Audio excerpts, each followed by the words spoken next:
तो क्विज के रोमांचक सफर पर आगे बढ़ते हुए आज हम पहुंचे हैं class 7th science chapter heat के ऊपर, जिसमें आज हम पता लगाएंगे कि कौन सी डिवाइस से हम अपने आसपास के तापमान को नापते हैं और कौन सी डिवाइस से हम बॉडी के टेम्परेचर को नापते हैं, और साथ में ही कुछ प्रोसेस जैसे कन्वेक्शन, कंडक्शन एंड रेडिएशन के बारे में जानेंगे।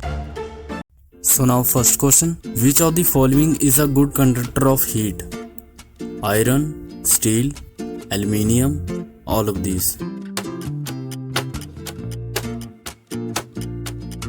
So the right answer is all of these. Second question, a device used to measure the temperature is. कौन सा डिवाइस तापमान को नापने के लिए इस्तेमाल किया जाता है? Transistor, thermometer, mercury, ammeter. So the right answer is thermometer. Third question, which of the following thermometer has a kink? Laboratory thermometer, clinical thermometer, both A and B, digital thermometer.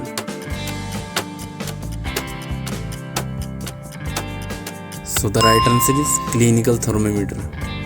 Fourth question, what is the range of clinical thermometer? Clinical thermometer का तापमान कहाँ से कहाँ तक होता है? 35 degree to 45 degree Celsius, -10 degree to 110 degree Celsius, 0 to 100 degree Celsius, 32 to 42 degree Celsius.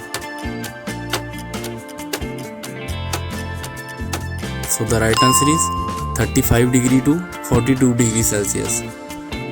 Fifth question, which one is filled in the bulb of thermometer? Thermometer के अंदर कौन सा एलिमेंट होता है? Lead, copper, silver, mercury.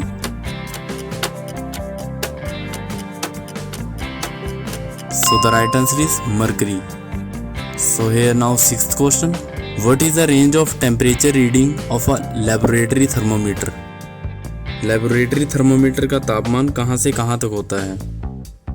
-10 to 110 degree Celsius, 35 to 42 degree Celsius, 0 to 100 degree, -10 to 100 degree.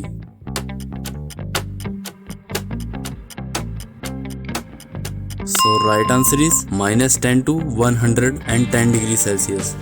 So now seventh question, the normal temperature of human body is. हमारे शरीर के अंदर नॉर्मल टेम्परेचर कितना होता है? 35 degree, 40 degree, 37 degree, 42 degree.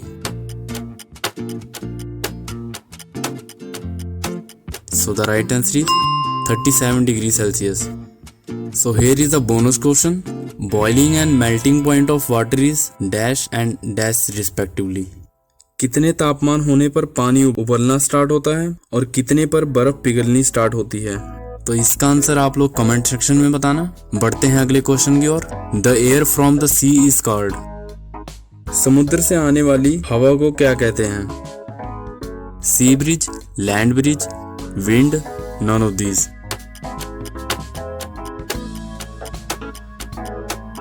So right answer is sea bridge. 10th question, which color absorb more heat?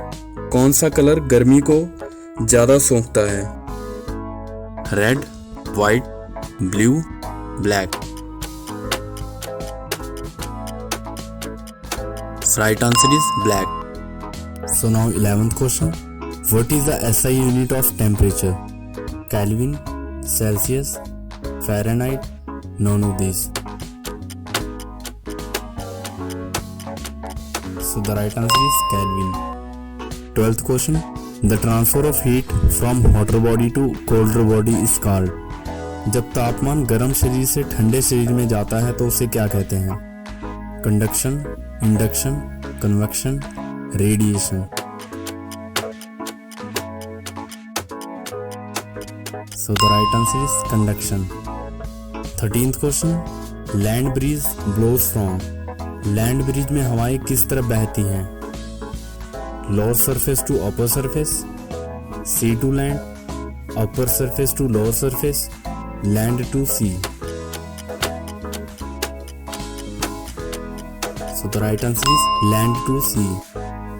14th question, liquids and gases transfer the heat bye.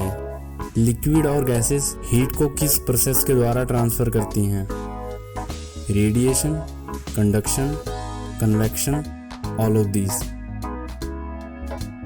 10th question, sunlight reaches the earth surface through. सूर्य की रोशनी पृथ्वी तक किसके द्वारा पहुंचती है? Convection, radiation, conduction, radio waves.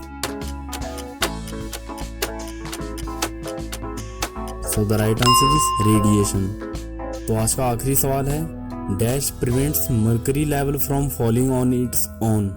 Thermometer के अंदर कौन सी ऐसी चीज है जो मर्करी के लेवल को गिरने से रोकती है?